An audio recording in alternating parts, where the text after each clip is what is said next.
Hello everyone, ইজিবিজি সিএসসির numerical analysis কোর্সের 11তম ক্লাসে আপনাদের সবাইকে স্বাগতম। আজকে আমরা এই কোর্সের লাস্ট মেথড নিয়ে আলোচনা করব, তা হচ্ছে নিউটন ব্যাকওয়ার্ডস ডিফারেন্স ফর্মুলা। আমি গতদিনে নিউটন ফরওয়ার্ড ডিফারেন্স ফর্মুলা নিয়ে আলোচনা করেছিলাম। আজকে আমি এটা নিয়ে আলোচনা করব। দুটির মধ্যে পার্থক্য খুব একটি নেই, অনেকটা সেম বলতে গেলে। আমি হামিম, চলুন আজকের ক্লাস শুরু করা যাক। প্রথমে আমরা জেনে নেই যে নিউটন ব্যাকওয়ার্ড ডিফারেন্স ফর্মুলা কি। Newton backward difference formula is a numerical method used to interpolate the value of a function f of x near the end of a set of equally spaced data point.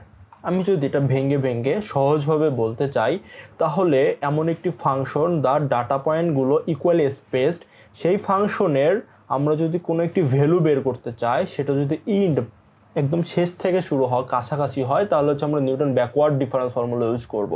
এর advantage হচ্ছে, যদি কোনো efficient হচ্ছে ইন্ডের থেকে শেষ থেকে যে value কাছাকাছি আমরা যে ভ্যালুটা পাবো, সেটার জন্য এটি হচ্ছে ইফিশিয়েন্ট, এবং টেবিল আকারে যে ভ্যালুগুলো থাকে তার জন্য হচ্ছে এটা অনেক ভালো। আর ডিসঅ্যাডভান্টেজ হচ্ছে ইকুয়ালি স্পেসড ডাটা, যেভাবে ডাটাগুলোর মধ্যে পার্থক্য, সেটা অবশ্যই ইকুয়ালি স্পেসড থাকতে হবে। আর যদি ইকুয়ালি স্পেসড না থাকে, তাহলে হচ্ছে আমরা লেগ্রেঞ্জ মেথড ইউজ করবো। তখন হচ্ছে আমরা নিউটন ব্যাকওয়ার্ড ফরওয়ার্ড কোনটা ইউজ করতে পারবো না, এবং লার্জ ডাটা সেটের জন্য এটা এফিশিয়েন্ট না। তখন আমাদের ম্যাথগুলো অনেক বড় হয়ে যাবে। আমরা যখন ম্যাথ করতে যাব, তখন আমরা বুঝতে পারবো যে ম্যাথ আসলে কীভাবে বড় হবে। এখন যদি আমরা যে মেইন দুইটা ফর্মুলা যেটা আমাদের দরকার হবে, তা হচ্ছে পি আর হচ্ছে ওয়াই এর মান বের করা। পি এর মান বের করার জন্য আমাদের x minus x n divide by h. আমরা একটু পরে ম্যাথে গিয়ে এটারও বিস্তারিত জানবো যে এখানে এক্স এন এবং এইচ আসলে কী।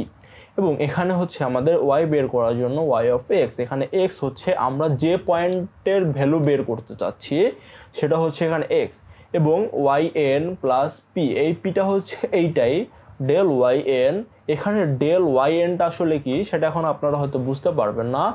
আমি ম্যাথে গিয়ে আরও ভালো মতো আপনাদেরকে বুঝিয়ে দিব।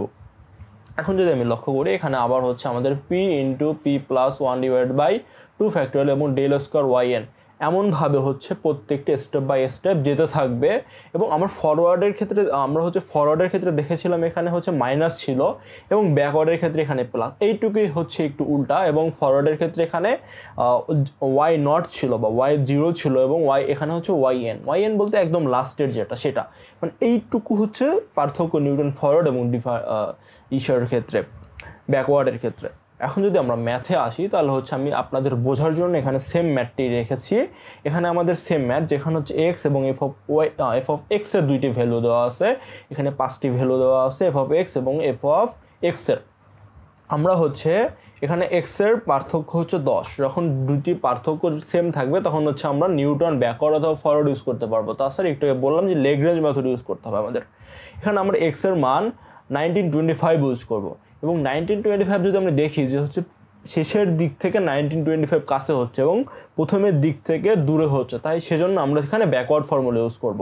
আমরা যদি এখন আমাদের সলিউশনের দিকে লক্ষ্য করি, তাহলে আমরা বুঝতে পারবো যে আমাদের যে এক্সের ভ্যালু দেওয়া আছে, সেটা আমরা এক্সের ভ্যালুই লিখেছি, কিন্তু এখানে যে এফ অফ এক্স আছে, এফ অফ এক্সকে আমরা ওয়াই ধরে নিয়েছি। তার মানে এখন আমরা ওয়াই ধরে এটা কাজ করব, এবং এফ অফ এক্সের ভ্যালুর জন্য ওয়াইয়ের ভ্যালু পেয়েছি। আমরা যদি প্রথমে লক্ষ্য করি, এখানে এইচ দেওয়া আছে। আমরা একটু আগে যে ফর্মুলা দেখেছিলাম, সেখানে আমাদের এইচ ছিল। আসলে এইচটা এই এক্সের যে কোনো দুইটি মানের মধ্যে পার্থক্যটা এইচ, কারণ এখানে প্রত্যেকটার পার্থক্য সমান। সেজন্য আমাদের যে কোনো দুইটি নিয়েও আমরা পার্থক্যটা বের করতে পারবো। আমরা যদি পার্থক্যটা দেখি, তাহলে এখানে 10, x1 এবং x0 নিয়েছে 10।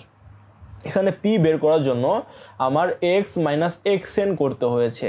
এখানে ফরওয়ার্ডের ক্ষেত্রে একটু ভিন্ন ছিল আমাদের, কিন্তু অনেকটা সেমই। এখানে x minus x one divide by H.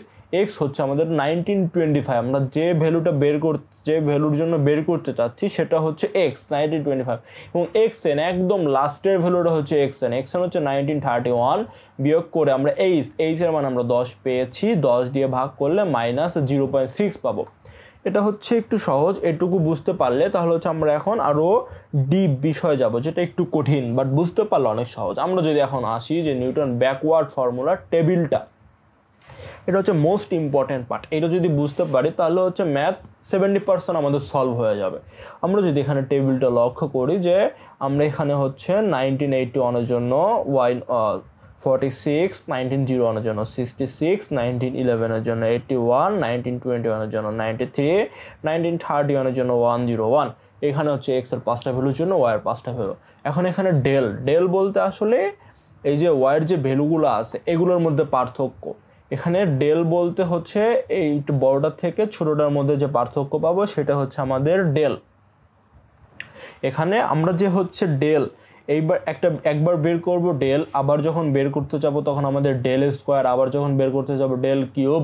এটা হচ্ছে অনেকটা আমাদের ডিফারেন্সিয়েশনের যে হচ্ছে আমরা করতাম যে ডি ডিভাইডেড বাই ডিএক্স এর ক্ষেত্রে ওয়াই ধরতাম, তখন একবার করলে ওয়াই, দুইবার করলে ওয়াই স্কোয়ার। এমনই হচ্ছে ডেল, একবার করব ডেল, সেকেন্ডবার করব ডেল স্কোয়ার। এমন হচ্ছে পার্থক্যর ক্ষেত্রে আমরা ডেল ধরে নিয়েছি।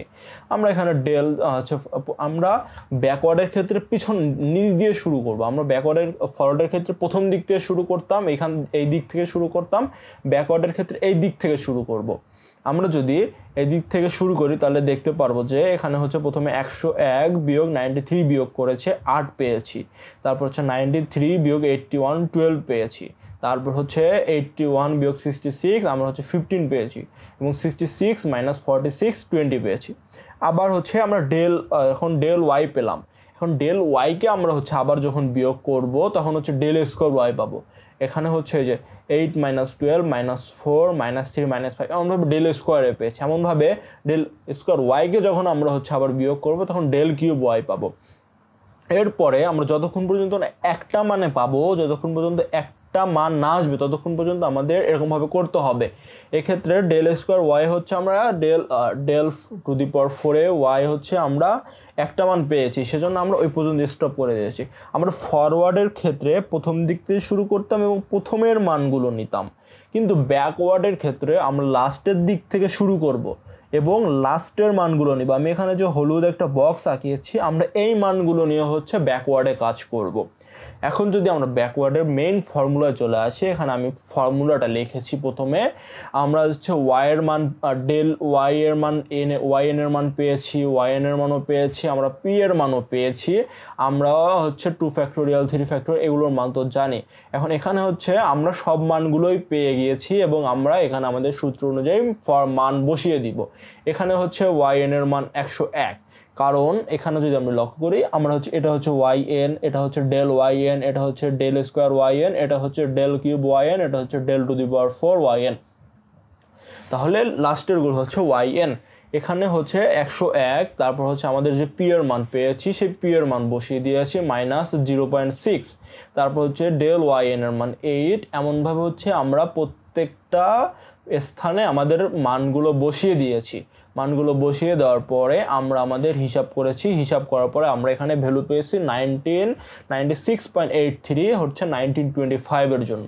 এটা গেল হচ্ছে আমাদের ম্যাথ। এখন ম্যাথটি যদি একটু কমপ্লিকেটেড আছে, কিন্তু ফরওয়ার্ড এবং ব্যাকওয়ার্ডটা অনেক কিছু সেম। কেউ যদি ফরওয়ার্ড বুঝে থাকে তার জন্য ব্যাকওয়ার্ড বোঝা অনেক সহজ, এবং কেউ যদি ব্যাকওয়ার্ড বুঝে থাকেন তার জন্য ফরওয়ার্ড বোঝা অনেক সহজ। দুইটা অনেকটা সিমিলার। এখন আপনারা যদি ম্যাথটি বুঝে থাকেন তাহলে হচ্ছে এখন আমরা কোডে যাব, আর কেউ যদি বুঝে না থাকেন তাহলে হচ্ছে ভিডিওটা একটু পিছনে নিয়ে আবার দেখলে অনেক সহজে আপনারা বুঝতে পারবেন। এখন যদি আমরা কোডের দিকে যাই তাহলে হচ্ছে আমরা দেখব এখানে হচ্ছে কোড প্রথমে দেখে অনেকে বুঝতে পারেন যে কোডটা অনেকটা ছোট, কিন্তু আসলে না। কোডটার এখানে হচ্ছে 3টা ধাপ আছে। আমি হচ্ছে আপনাদের বোঝার সুবিধার্থে কোডটা আমি 3টে ভাগ করে দিয়েছি। এখন আমরা যদি প্রথম ভাগে লক্ষ্য করি, প্রথম ভাগটা অনেকটা সহজ। প্রথম ভাগে হচ্ছে আমরা ম্যাথের যে ফ্যাক্টোরিয়াল বা প্রথম ভাগে হচ্ছে আমরা ফ্যাক্টোরিয়ালটা বের করে নেব। এখানে তো হচ্ছে আমরা ওখানে তো ক্যালকুলেটর নিজের ইচ্ছা মতো হিসাব করে নিয়েছি, আমরা তো কোডের ক্ষেত্রে তো নিজের ইচ্ছা মতো হিসাব করতে পারবো না, আমাদেরকে অবশ্যই বের করে দিতে হবে।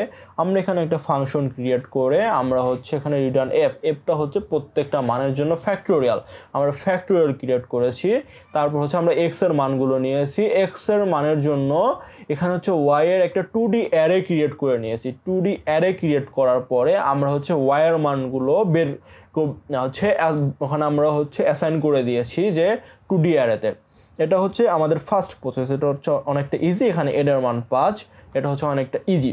এখন আমরা যদি একটু ডিপলি যাই, আমরা যদি একটু গভীরে দেখি তাহলে দেখতে পারবো যে আমরা এখানে একটি ফর লুপ নিয়েছি যার রেঞ্জ হচ্ছে 1 থেকে n এর মধ্যে, এবং আরেকটি ফর লুপ নিয়েছি যার রেঞ্জ হচ্ছে জে এবং J in range n-1, i-1 এবং -1। এখানে হচ্ছে 3টা ভ্যালু দেওয়া আছে, n-1 এবং i-1 এবং -1। তাহলে এখানে কি দাঁড়াচ্ছে যে n এর আছে j এর মান n-1 4 থেকে i-1 মানে হচ্ছে 0 পর্যন্ত চলবে, এবং -1 প্রত্যেকবার ঘোরার জন্য হচ্ছে -1 করে ডিক্রিমেন্ট হবে।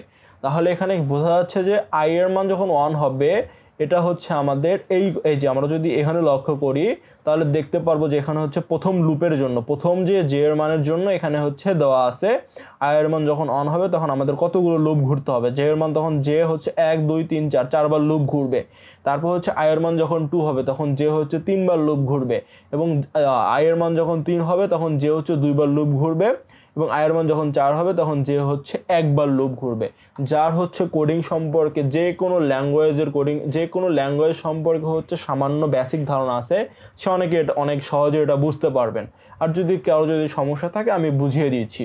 যেখানে যখন i এর মান হচ্ছে জে এর মান হচ্ছে n-1, তার মানে হচ্ছে 5-1 4 থেকে শুরু হবে, তখন আমরা হচ্ছে এখানে 4 নিব, জে এর মান 4 হবে এবং i এর মান হবে 1। এই যে জে এর মান 4 হবে, i এর মান হবে 1, তারপর হচ্ছে জে এর মান যেহেতু 4 সেহেতু হচ্ছে 4 হবে, i এর মান 0 হবে।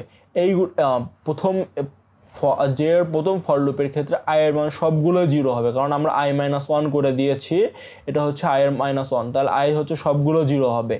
আমরা হচ্ছে এরকমভাবে 0 দিয়ে হচ্ছে আমরা যে ছকটি দেখেছিলাম সেই ছকটিতে আমরা যে মানগুলো যেভাবে বের করেছিলাম, আমরা এই ছকে যে মানগুলো এটা থেকে এটা বিয়োগ করে এটা পেয়েছিলাম, এটা থেকে এটা বিয়োগ করে এটা পেয়েছিলাম, এটা থেকে এটা বিয়োগ করে এটা পেয়েছিলাম, এই সেমটাই হচ্ছে আমরা এখানে করেছি। সেমটা করে আমরা ভ্যালু অ্যাসাইন করেছি। এরপরে ভ্যালুগুলো আমরা যখন অ্যাসাইন করব তারপর হচ্ছে আমাদের অবশ্যই প্রিন্ট করে দেখাতে হবে। যদি প্রিন্ট করে দেখাতে না চান সমস্যা নেই, যদি টিচার বলে যে আপনাকে প্রিন্ট করে দেখাতে হবে তাহলে অবশ্যই আপনাকে প্রিন্ট করে দেখাতে হবে। প্রিন্ট করা অনেক ইজি, কিন্তু এটা আপনাদের করতে হবে। আমরা যদি প্রিন্ট করতে চাই তাহলে হচ্ছে i-n পর্যন্ত আমরা হচ্ছে ফর লুপ চালাবো, এবং জে এর মান হচ্ছে i+1 পর্যন্ত ফর লুপ চালাবো, এবং এটা হচ্ছে আমরা প্রিন্ট করব 6 এর থেকে বড় হওয়া পর্যন্ত, যখন পর্যন্ত 6 এর থেকে বড় হবে। এখানে যদি আমরা লক্ষ্য করি এই যে আমাদের যে প্রিন্ট ছিল এই প্রিন্টের রেজাল্টটা হচ্ছে এই যে এটা হচ্ছে আমাদের প্রিন্টের রেজাল্ট, এবং এই যে এই ভ্যালুগুলো যে বের করেছি সেটা হচ্ছে এই যে এই ভ্যালুটা, এটা হচ্ছে এই ভ্যালু হচ্ছে আমরা বের করেছি। এতটুকু বুঝে থাকলে হচ্ছে আমরা পরবর্তী ধাপে যাব। পরবর্তীতে হচ্ছে আমরা সূত্রটা প্রয়োগ করেছি। এটুকু যদি কেউ বুঝে না থাকেন তাহলে অবশ্যই আপনাদের এটা ভালো করে একটু দেখতে হবে, কারণ এটা হচ্ছে মেইন পার্ট।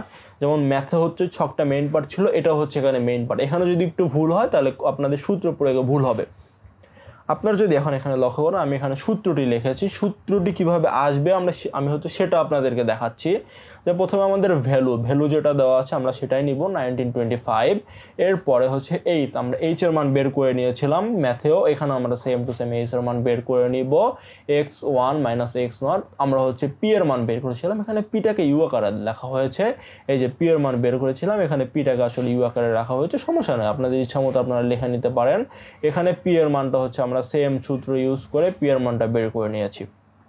এখানে আমরা আবার একটা ফাংশন ক্রিয়েট করেছি যে ফাংশনটা আসলে কি আমাদের রিটার্ন দিবে আসলে টেম্প। এখন টেম্পের মধ্যে আসলে কি কাজটা হচ্ছে সেটা দেখার জন্য আমরা একটু যদি লক্ষ্য করি, আমরা এখানে যদি আসি, এইখানে যখন আসবো তখন এটা হচ্ছে আসলে এই পুরো সূত্রটাই হচ্ছে এইটা। কিন্তু এখানে যে আমাদের এই যে আমরা ডেল ওয়াই এন যে পি পাচ্ছি, পি ইন্টু p+1 পাচ্ছি, এটা আমরা কই থেকে পাবো? এই যে আমরা হচ্ছে u1 এই যে ফাংশনটা আছে এই ফাংশনটা আমরা এখানে কল করতেছি। যখন এখানে কল করতেছি এই ফাংশনটা আমাকে প্রথমে পি দিবে। ফাংশনটা আমরা একবার যখন ফর লুপ ঘোরাবো এবং এটাকে কল হবে তখন হচ্ছে পি দিবে।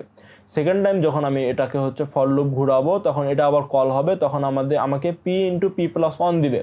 আমি থার্ড টাইম যখন ঘোরাবো তখন এইটা দিবে, এবং ফোর্থ টাইম যখন এটা আমি ঘোরাবো তখন আমাকে এইটা দিবে। এমনভাবে হচ্ছে এইটা হচ্ছে এই যখন এই ফর লুপটা যখন কাজ করবে তখন হচ্ছে এইটা ফাংশনটা কল হবে, এবং ফাংশনটা যখন কল হবে তখন আমি হচ্ছে এই পিটা পাবো। P into p plus one পাবো। এবং এই যে ফ্যাক্ট আই, আমি যে একটু আগে ফ্যাক্টের যে ফাংশনটা ক্রিয়েট করেছিলাম প্রথমে, এবং প্রত্যেকবার যখন এই যে ফ্যাক্ট আইটা কল হবে, আইয়ের মান 1-এর জন্য আমি 1 পাবো, 1 ফ্যাক্টোরিয়ালের মান 1, এবং আইয়ের মান যখন 2 হবে তখন আমি 2 ফ্যাক্টোরিয়াল পাবো, তখন আবার যদি 3 হবে তখন 3 ফ্যাক্টোরিয়ালটা পাবো। এমনভাবে কল হবে, আমি হচ্ছে মানটা পাবো। এবং এখানে হচ্ছে ওয়াইয়ের মান হচ্ছে ওয়াই যখন আমরা কল করব তখন আমরা হচ্ছে ওয়াইয়ের মানটা পাবো। একটু আগে যে আমরা 2D অ্যারেটা ক্রিয়েট করেছিলাম সেখান থেকে হচ্ছে আমার ওয়াইয়ের মানটা চলে আসবে। এমনভাবে হচ্ছে আমাদের ব্যাকওয়ার্ড ফর্মুলাটা কাজ করবে। কেউ যদি কোডটা একটু কমপ্লিকেটেড, অন্যান্য কোডের থেকে অন্যান্য কোডগুলো অনেক সহজ, কেউ যদি বুঝে না থাকেন তাহলে হচ্ছে আপনারা একটু ভিডিওটা পিছনে গিয়ে আবার হচ্ছে একবার দেখে নেবেন, তাহলে হচ্ছে অনেক সহজেই বুঝতে পারবেন। আজকের ক্লাস এই পর্যন্তই। ধন্যবাদ সবাইকে। দেখা হচ্ছে আপনাদের নতুন কোনো বিষয় নিয়ে। সাথে থাকার জন্য অসংখ্য ধন্যবাদ।